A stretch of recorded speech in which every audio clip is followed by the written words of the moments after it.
Hello दोस्तों, स्वागत है आपका एक बार और मेरी स्टोरी कॉन्ट्रैक्ट मैरिज के न्यू पार्ट में। अगले दिन जब क्लास खत्म होने के बाद मैं लॉकर रूम में बुक्स रख रही थी, जब मुझे महसूस हुआ कोई मेरे पीछे खड़ा है। मैंने मुड़कर देखा तो वो समर था। मैंने उसे इग्नोर कर दिया और चुपचाप अपना लॉकर बंद कर वहां से बाहर जाने लगी। समर मेरे पीछे आते हुए, हे प्रिंसेस, नाराज हो क्या?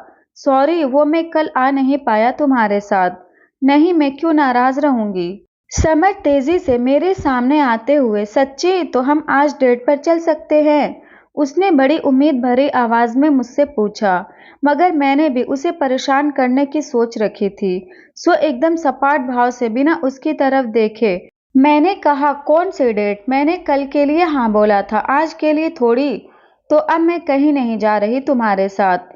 समर परेशान होते हुए, यार सच्ची मुझे बहुत ज़रूरी काम आ गया था, वरना ऐसा कभी हो सकता है कि मैं तुम्हारी कोई बात टाल दूं। उसका चेहरा देखकर ऐसा लग रहा था जैसे अगर मैंने अभी के अभी उसके साथ जाने के लिए हाँ नहीं कहा। मैं खुद को रोकने की बहुत कोशिश की, मगर न चाहते हुए भी मैं बहुत जोरों से हंसने लगी। समर ने कंफ्यूजन से मेरी तरफ देखा। अरे शक्ल देखो अपनी, मैं तो बस मजाक कर रही थी। तुम तो सचमुच रोने लगे। समर मुंह बनाते हुए, ये कौन सा तरीका है मजाक करने का? तुम्हें पता है ना, तुम्हें सपने में भी नाराज करने की नहीं सोच सकता। अच्छा अब चले, इससे पहले कि दोबारा मेरा मूड चेंज हो जाए। समर मेरे गाल खींचते हुए, नॉट अगेन प्रिंसेस। उसने अपनी गाड़ी का दरवाजा अदब से मेरे लिए खोलते हुए मुझे अंदर बैठने का इशारा किया। मेरे बैठते ही वो खुद ड्राइविंग सीट पर आ गया। गाड़ी स्टार्ट करते हुए उसने पूछा, कहाँ चलना है प्रिंसेस? आज एक नई जगह चलते हैं। यहाँ से थोड़ी ही दूर पर एक न्यू कॉफी शॉप खुला है। कॉफी कपल्स वहीं चलते हैं। समर, ओके, जैसे तुम्हारी मर्जी। कहते हुए उसने गाड़ी कॉफी कपल्स की तरफ घुमा दी। वहां तक पहुंचने में हमें 10 मिनट भी नहीं लगे थे। इस कॉफी शॉप की ओपनिंग मुश्किल से हफ्ते भर पहले ही हुई थी। ये कॉफी शॉप भीड़-भाड़ और शोर शराबे से जरा अलग शांत माहौल में था। आसपास काफी हरियाली भी थी। दरअसल ये पूरा कॉफी शॉप दो पार्ट में बटा हुआ था। एक हिस्से में खुले गार्डन में सनसेट को देखते हुए कपल्स कॉफी पी रहे थे और दूसरा हिस्सा कांच की दीवारों से बने प्राइवेट रूम्स का था। समर मेरे कंधे पर हाथ रखते हुए, कौन से हिस्से में चलना है? मुझे गार्डन वाले एरिया में जाना है, तुरंत मेरे मुंह से निकला। समर ने तुरंत एक कॉर्नर वाली टेबल हमारे लिए बुक कर ली। मैं तुरंत जाकर अपनी सीट पर बैठ गई। शहरी माहौल में न तो कहीं कोई चिड़िया नजर आती थी और न ही तितलियां, मगर यहाँ के गार्डन में शायद स्पेशली इन्हें रखा गया था। मेरा बस चलता तो मैं शायद पूरा दिन यहीं बैठकर इनको देखती रहती। तभी एक बड़ी खूबसूरत सी लड़की हमारे सामने ऑर्डर लेने के लिए आ खड़ी हुई। मेरे लिए एक कोल्ड कॉफी और कैफे विद चॉकलेट्स। उसने मुस्कुराते हुए ऑर्डर लिखा और फिर समर की तरफ ऑर्डर लेने के लिए मुड़ गई। समर ने अपने लिए बस एक ब्लैक कॉफी ऑर्डर की। मैंने नोटिस किया जब मैं उस वेट्रेस से अपनी फ्रैपी में एक्स्ट्रा चॉकलेट सिरप और क्रीम डालने को बोल रही थी, तो समर को हंसी आ रही थी। वेट्रेस के जाते ही मैंने अपना पैर उसके पैर पर दे मारा। कब से देख रही हूँ, मुझे देखकर हंसे जा रहे हो? समर हंसते हुए, यहाँ आकर तुम एकदम बच्चों जैसे बिहेव कर रही हो। ऐसा कुछ नहीं है, ये जगह बिल्कुल वैसी है जैसी मुझे पसंद है, बस इसलिए। मैंने अपनी फ्रैपी पर कंसंट्रेट करते हुए कहा। समर ने अपनी कॉफी का मग उठाकर एक सिप लिया और इधर मैंने कोल्ड कॉफी उठाकर उसको फ्रैपी में मिक्स कर दिया। समर हड़बड़ाते हुए, ये क्या कर रही हो? मैंने अपनी एक आंख दबाते हुए कहा, coffee with Anaya touch. Summer हैरानी से, व्हाट, हम यू वांट ट्राई? समर अपना सिर पीटते हुए, बोलो ना thank you, I am happy with my black coffee. अरे ट्राई करके तो देखो। कहते हुए मैंने उसकी तरफ एक मग बढ़ा दिया। उसने डरते हुए एक सिप लिया, मगर पीते ही उसके चेहरे से एक्सप्रेशन बदल गए। समर हैरानी से, wow, it's actually taste better. कहा था ना मैंने अपनी पीठ खुद ही थपथपाते हुए कहा। समर, वैसे कॉफी के साथ इतने एक्सपेरिमेंट तो कोई सीरियस कॉफी लवर ही कर सकता है। मुझे बस कोल्ड कॉफी पसंद है। मैंने आंखें बंद कर कॉफी का टेस्ट लेते हुए कहा। वैसे तुमने अपने बारे में कभी कुछ नहीं बताया। मैंने उसकी तरफ सवालिया नजरों से देखा। समर स्टाइल से अपने बालों में हाथ फेरकर गला साफ करते हुए, आई थिंक सबको मेरे बारे में पहले से ही पता होता है प्रिंसेस, सो कभी कुछ बताने की जरूरत ही नहीं पड़ी। मैंने उसकी बाह पर एक मुक्का जड़ते हुए कहा, तुम शायद भूल रहे हो, मैं तुम्हें सिर्फ 1 महीने से ही जानती हूँ। उससे पहले मुझे पता भी नहीं था कि तुम हो कौन। समर ने रोनी सूरत बनाते हुए कहा, यार इतना बड़ा सेलिब्रिटी हूँ मैं, कुछ तो मेरी इज्जत का ख्याल करो। वही तो मैं जानना चाह रही हूँ तुमसे। इतना बड़ा सेलिब्रिटी पूरी दुनिया छोड़कर आखिर हमारे यूनिवर्सिटी में क्या कर रहा है? मैंने अपनी आंखें सिकुड़ते हुए उसे देखा। वैसे साक्षी कह रही थी तुम यहाँ किसी लड़की को खोज रहे हो। ये सच है? मैंने अपना कॉफी मग वापस टेबल पर रखते हुए कहा। समर हड़बड़ाते हुए, नहीं नहीं तो वो एक्चुअली बहुत लंबी कहानी है। ओके, मेरे पास बहुत टाइम है। मैंने अपनी घड़ी की तरफ देखते हुए कुर्सी से पीठ सटा दिया। उसकी तरफ सवालिया नजरों से देखा। समर स्टाइल से अपने बालों में हाथ फेरकर गला साफ करते हुए, तो तुम मानोगी नहीं। मैंने एक बड़ी सी स्माइल देते हुए ना में अपनी गर्दन हिला दी। हालांकि मैं असल में समर से ये पूछना चाहती थी कि वो राजीव सक्सेना के साथ क्या कर रहा था, मगर शायद ये पूछने का सही वक्त नहीं था, सो मैंने समर से उसके बारे में ही पूछने का फैसला किया। समर ने एक गहरी सांस ली, मानो सोचने की कोशिश कर रहा हो कि बात कहाँ से शुरू की जाए। समर, मुझे आज भी याद है जब मैं छोटा था तो मेरे पापा मुझसे कभी कभी मिलने हमारे घर आया करते थे, मगर फिर कुछ ही वक्त बाद वापस भी चले जाते थे। दरअसल उन्होंने मेरी मॉम से शादी अपने घर वालों की मर्जी के खिलाफ की थी। उनके फैमिली में स्पेशली मेरे दादाजी को ये रिश्ता मंजूर नहीं था। मॉम एक आर्टिस्ट थी और म्यूजिक वीडियोस वगैरह में छोटे मोटे रील करती थी। यही बात मेरे दादाजी को बिल्कुल पसंद नहीं थी। उन्हें लगता था लोगों को पता चलेगा कि उनका और पापा का कोई भी रिश्ता है तो उनकी रेपुटेशन खराब हो जाएगी। पापा ने अपने फैमिली को बिना बताए मॉम से शादी की थी, ये सोच कर कि बाद में सबको मना लेंगे। ये सब मुझे मॉम ने बाद में बताया जब मैंने उनसे बार बार पूछना शुरू किया कि पापा हमारे साथ क्यों नहीं रहते। पापा कभी हमें अपने साथ अपने घर लेकर नहीं गए। शायद वो डरते थे कि वहां सब लोग हमसे बदसलूकी करेंगे। जब उनके घर वालों को हमारे बारे में पता चला तो मेरे दादाजी बेहद गुस्सा हो गए। उन्होंने कुछ लोगों को हमारे घर हमें धमकाने के लिए भेजा। उन्होंने आकर पूरे घर में बुरी तरह तोड़ फोड़ की। मैं और मेरी छोटी बहन सेजल दोनों मॉम के पीछे छुपे खड़े थे। इस तोड़ फोड़ के दौरान न जाने कब शॉर्ट सर्किट की वजह से घर में आग लग गई। मॉम ने पापा को कॉल कर सारी बात बताई। हमें बचाने की कोशिश में उन्होंने मुझे किसी तरह खिड़की के बाहर धक्का दे दिया, मगर न तो वो खुद बाहर आ पाई और न ही सेजल को वहां से बाहर निकाल पाई। उससे पहले ही किचन में पड़े गैस सिलेंडर में एक जोरदार धमाका हुआ और घर की कई दीवारें भरभरा कर गिर गईं। कुछ हिस्सा मेरे ऊपर भी गिरने से मेरे सिर में चोट लगी और मैं बेहोश हो गया। उस दिन के बाद मैं अपनी फैमिली से कभी नहीं मिल पाया। जब मुझे होश आया मैं अपने मामा के साथ दूसरे शहर में था। उन्होंने ही बताया कि मॉम और सेजल की डेथ उस धमाके में दीवार के नीचे दबने से हो गई थी। रही सही कसर आग ने पूरी कर दी। मॉम का कॉल आने के बाद पापा घबराहट में तूफानी रफ्तार से कार चलाते हुए हमारे पास आ रहे थे, मगर बीच रास्ते में ही उनकी गाड़ी किसी और के साथ बुरी तरह टकरा गई। पापा को भी काफी चोटें आई थी, मगर वो बच गए थे, लेकिन उस गाड़ी में जो लेडी थी वो नहीं बच पाई। ऑन द स्पॉट उनकी डेथ हो गई। पापा को लापरवाही से गाड़ी चलाने के कारण जेल हो गई। मेरे मामा को इस बात का भी डर था कि कहीं अगर मेरे दादाजी को मेरे बारे में भनक लग गई तो कहीं वो फिर से हमारी फैमिली पर हमला न करवा दे। मेरे मामा छोटे मोटे म्यूजिक डायरेक्टर थे। उनका एक फ्रेंड कनाडा में सेटल था। उन्होंने उससे हेल्प मांगी और फिर कुछ ही दिनों में उन्होंने मेरे साथ ये देश ही छोड़ दिया। कनाडा पहुंचने के बाद हमने यहाँ किसी से भी कोई कांटेक्ट नहीं रखा। मामा जी के साथ रहते हुए मुझे भी म्यूजिक में काफी इंटरेस्ट आने लगा था, मगर तब मैं म्यूजिक में इंटरेस्ट सिर्फ बीती बातों को भुलाने के लिए करता था। पता ही नहीं चला कब ये मेरा फैशन बन गया। वहीं स्कूल में मेरी मुलाकात अभी करण और राहुल से हुई। हमने साथ मिलकर अपना बैंड बनाया और धीरे धीरे हमारी पॉपुलैरिटी बढ़ती चली गई। सब ठीक चल रहा था, मगर एक दिन इंडिया से हमारे पड़ोस में रहने वाली एक लेडी कनाडा आई। उन्होंने ही मामा जी को बताया कि उस रोज के हादसे में सिर्फ मॉम की डेथ हुई थी। सेजल को उस हादसे में बचा लिया गया था। मगर ऐन मौके पर वो न जाने कहाँ गायब हो गई। मामा जी को शक था कि ये भी जरूर मेरे दादाजी की ही हरकत रही होगी। वो तो मुझे इंडिया आने भी नहीं देना चाहते थे, मगर मैंने ही जिद पकड़ ली। अब इतने सालों बाद जब मुझे पता चला कि मेरी बहन जिंदा है, तो मैं उससे दूर कैसे रह सकता था। मामा जी ने मुझे एक ही शर्त पर यहाँ आने की परमिशन दी कि मैं अपने पापा से मिलने की कोई कोशिश नहीं करूँगा।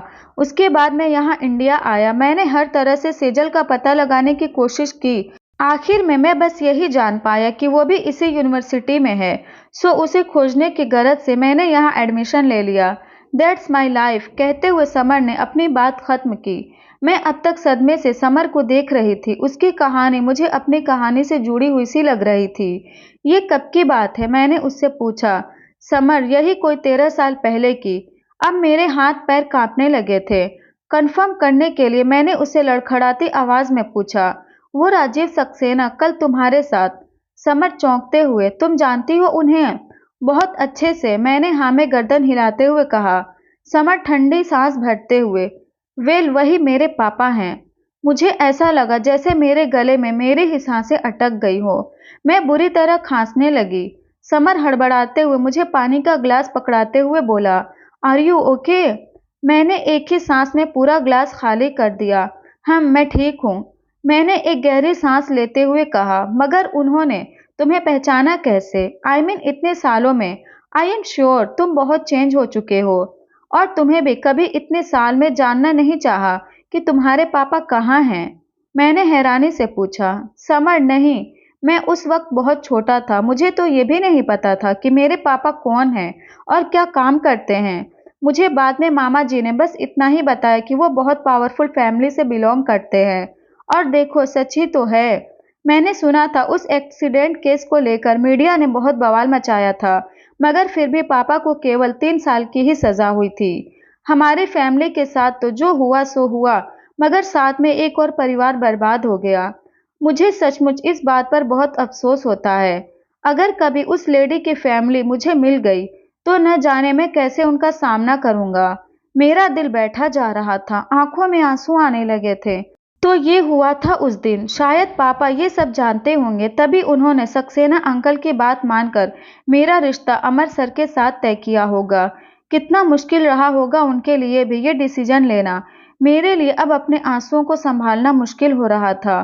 मगर खुद को संभालते हुए मैंने समर के हाथों पर अपना हाथ रखते हुए कहा, इट्स ओके समर, जो भी हुआ उसमें तुम्हारी कहीं कोई गलती नहीं थी। वो बस हल्के से मुस्कुरा दिया। समर, पापा ने मुझे बताया वो मुझे कई सालों से खोज रहे थे। इनफैक्ट उस हादसे के बाद से उनका यहाँ से मन उचट गया था, सो वो हमेशा इंडिया से बाहर ही रहते थे। यहाँ आने के बाद जब उनको किसी ने बताया कि मैं यहाँ हूँ, तो उन्होंने यूनिवर्सिटी बसे न्यू एडमिशन की डिटेल्स निकाली। वहाँ गार्जियन के तौर पर मेरे मामा जी का नाम देखकर उन्हें यहाँ मेरी मौजूदगी का पता चल गया। कल मैं उनके साथ अपने पुराने घर पर था। हमने साथ वक्त बिताया और उन्होंने मुझे सब कुछ बताया, ये भी कि वो जानते हैं सेजल कहाँ है। मैंने हैरान होते हुए पूछा, उन्हें पता है तो उन्होंने तुम्हें उससे मिलवाया क्यों नहीं? समर मुस्कुराते हुए, इस संडे को उन्होंने हमारे वेलकम के लिए एक पार्टी रखी है, उसी में वो सबके सामने मुझे और सेजल को फिर से अपनाना चाहते हैं। मैंने हिचकिचाते हुए पूछा, तो तुम उनके फैमिली से अब तक नहीं मिले? समर परेशान होते हुए, नहीं, अब तक तो नहीं मिला, मगर पापा ने बताया मेरे कजन्स मुझसे और सेजल से मिलने के लिए बहुत एक्साइटेड है। वो बस हम सबको एक छोटा सा सरप्राइज देना चाहते हैं। वैसे प्रिंसेस, हम यहाँ अपने फर्स्ट डेट पर आए थे और देखो ये क्या बातें लेकर बैठ गए। मगर आज पहली बार किसी से अपने दिल की बातें करके मुझे बहुत सुकून मिला है। कहीं न कहीं ये मेरे अंदर दबकर रह गई थी। मैं अपने चेयर से उठी और जाकर उसे धीरे से गले से लगा लिया। मुझे भी अच्छा लगा कि तुमने मुझसे अपने फीलिंग्स शेयर की। इसी बहाने मुझे भी काफी कुछ क्लियर हुआ। मैंने धीरे से कहा, समर, मजाकिया लहजे में, वैसे मैंने सुना है खूबसूरत लड़कियों को अपने दुख भरी दास्तान सुनाने से वो उस बेचारे लड़के से प्यार करने लग जाती हैं। तो क्या अब तुम? मैंने उसे हल्के से एक थप्पड़ लगाते हुए कहा, तुम ना कभी नहीं सुधरोगे। समर सेट फेस बनाते हुए, मतलब तुम्हें मुझसे प्यार नहीं हुआ? अब तुम ही बता दो कैसे तुम्हें मुझसे प्यार होगा। मैंने उसके कान खींचते हुए कहा, मैं पहले ही तुमसे बहुत प्यार करती हूँ, तो तुम्हें ये सब ट्रिक लगाने की कोई ज़रूरत नहीं है। समर अचकचाते हुए, रियली? हम बेस्ट फ्रेंड्स वाला प्यार, मैंने वापस अपनी जगह पर बैठते हुए कहा। समर ने अपना सिर पीट लिया। तब तक अंधेरा छाने लगा। खुले आसमान में तारे नजर आ रहे थे, साथ में हल्की ठंडी ठंडी हवा भी चल रही थी। लाइट्स जलने के बाद वो गार्डन और भी खूबसूरत लगने लगा था। कपल्स के लिए इससे बेहतर जगह नहीं हो सकती थी। मैंने आसपास नजर दौड़ाई। बहुत से कपल्स वहां हाथों में हाथ डाले बैठे थे। आए तो हम भी यहाँ डेट के लिए ही थे, मगर अब माहौल इतना सीरियस हो चुका था कि मेरा कुछ भी बोलने का मन ही नहीं हो रहा था। समर को भी ये शायद अच्छा नहीं लग रहा था, तभी वो मुझे हंसाने की कोशिश कर रहा था। समर, पता है जब मैं यहाँ शुरू शुरू में आया था तो मैंने किसी को सेजल समझ लिया था। किसे? मैंने हैरानी से पूछा। समर ठंडी सांस भरते हुए, जाने दो, अब क्या फायदा ये सब बताकर। अरे फिर भी बताओ ना, मैंने रिक्वेस्ट करते हुए कहा। समर, तुम्हें क्या? मैं लगभग चीख पड़ी। मगर मैं कैसे सेजल हो सकती हूँ? मेरा नाम अनाया है और मेरा कोई बड़ा भाई भी नहीं है, मैंने हड़बड़ाते हुए कहा। समर सीरियस होकर सैंडविच खाते हुए, तुम्हें कैसे पता? उस दिन पूरा घर उस धमाके में गिर गया था। चारों तरफ आग लगी थी। पॉसिबली तुम्हारी याददाश्त चली गई होगी। उसके बाद जो तुम्हें बताया गया तुमने सच मान लिया। मैं अब पैनिक होने लगी थी। क्या सच में ये पॉसिबल है? मेरी याददाश्त चली गई है? इससे पहले कि मैं रोना शुरू कर देती, समर ठहाका मारकर हंसने लगा। समर हंसते हुए, शक्ल देखो अपनी, बस रोने ही वाली हो। अरे यार, मैं तो मजाक कर रहा था, तुम तो एकदम सीरियस हो गई हो। मैंने चिढ़ते हुए पास पड़ा चम्मच उठाकर उसके ऊपर फेंका। तो इतनी देर से तुम मुझे उल्टी सीधी कहानियां सुना रहे हो और मैं बेवकूफों की तरह सब पर यकीन किए जा रही हूँ। समर, इस स्टोरी में बिलीव करने जैसा कुछ था क्या? वैसे आज पता चला कि मैं स्टोरी अच्छी क्रिएट कर लेता हूँ। शक्ल भी ठीक ठाक ही है। आई थिंक मुझे अब फिल्मों में ट्राई करना चाहिए। समर, इतनी सारी कहानी सुनाई तुमने मुझे, सब झूठ था? मैंने गुस्से में दांत पीसती हुई उसकी तरफ बढ़ी। समर अपने हाथ खड़े करते हुए, ओके सॉरी सॉरी, तुम इतनी सीरियस हो गई थी कि मैंने बस थोड़ा सा मजाक कर लिया।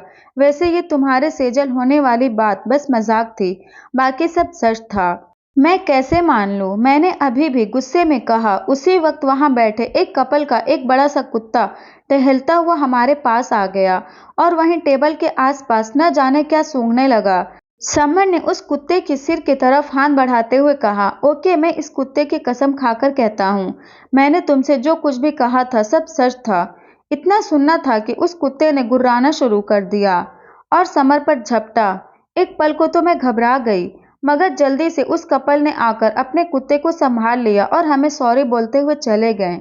हम दिख गया कितना सच बोल रहे थे तुम, मैंने उसे गुस्से में घूरते हुए कहा। समर अपना सिर खुजाते हुए, वैसे मुझे किसी और पर भी शक हुआ था कि वो सेजल हो सकती है। कौन? मैंने इस बार दिलचस्पी न दिखाते हुए पूछा। समर हिचकिचाते हुए, साक्षी। क्या? मैं फिर चीखी। और ऐसा क्यों लगा तुम्हें कि वो चुड़ैल तुम्हारी बहन हो सकती है? समर हकलाते हुए बोला, वो मुझसे फ्लर्ट करने की कोशिश कर रही थी जब मैं उसकी पीठ पर एक बड़ा सा निशान देखा, जो शायद तब लगा होगा जब वो हादसा हुआ था। अनाया, आई स्वेयर मैंने उसके साथ कोई ऐसी वैसी हरकत नहीं की है। वो खुद ही मुझसे चिपकती रहती थी, मगर उस मार्क को देखने के बाद तो मैं उससे बिल्कुल ही दूर हो गया। इनफैक्ट मैंने अभी को उसके आसपास रहने को भी कहा है, ताकि उसके बारे में ज़्यादा से ज़्यादा इन्फॉर्मेशन मिल सके। मैं अब तक मुंह फाड़े उसकी बात सुन रही थी। किसी को तो छोड़ा होता इस चुड़ैल ने, भगवान न करे वो चुड़ैल सेजल निकले।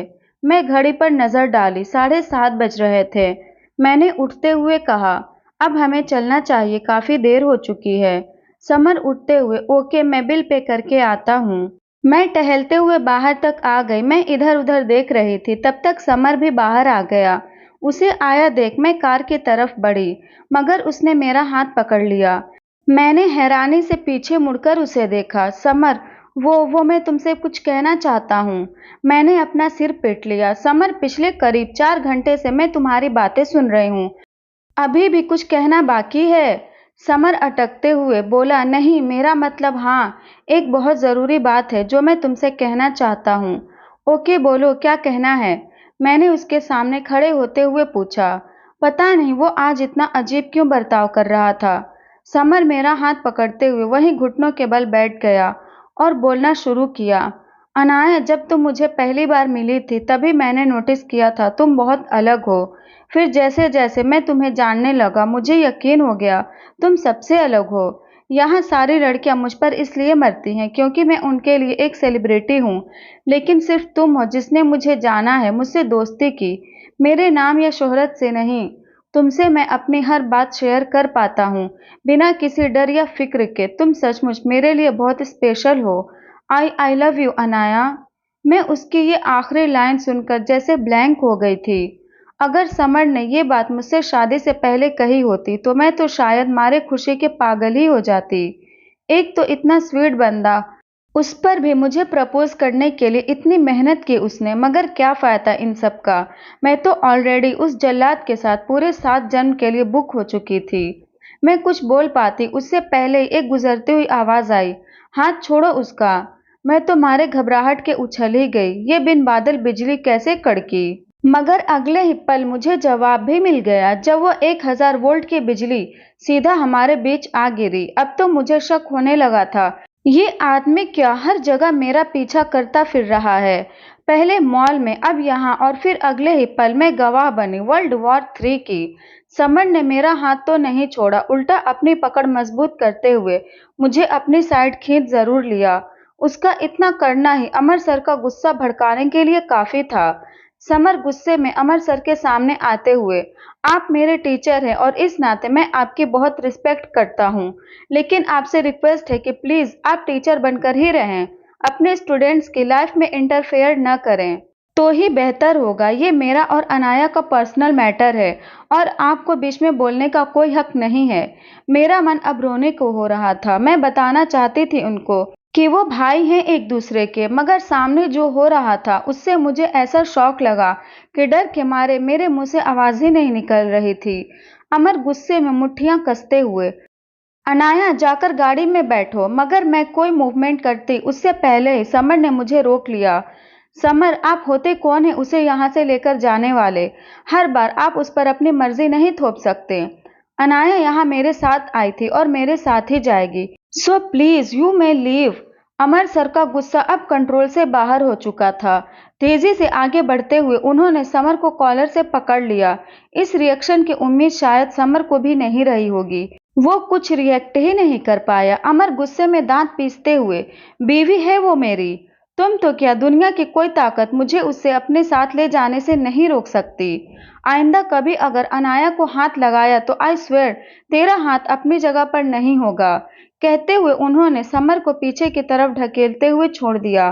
घबराहट के मारे मेरी आंखों से आंसू आने लगे थे। सर ने मेरा हाथ पकड़ा और मुझे लगभग घसीटते हुए ले जाकर अपनी गाड़ी में बिठा दिया। मैंने एक बार पीछे मुड़कर देखा। समर अब तक सदमे में खड़ा इस तरफ देख रहा था। शायद अभी अभी जो हुआ वो उस पर यकीन नहीं कर पा रहा था।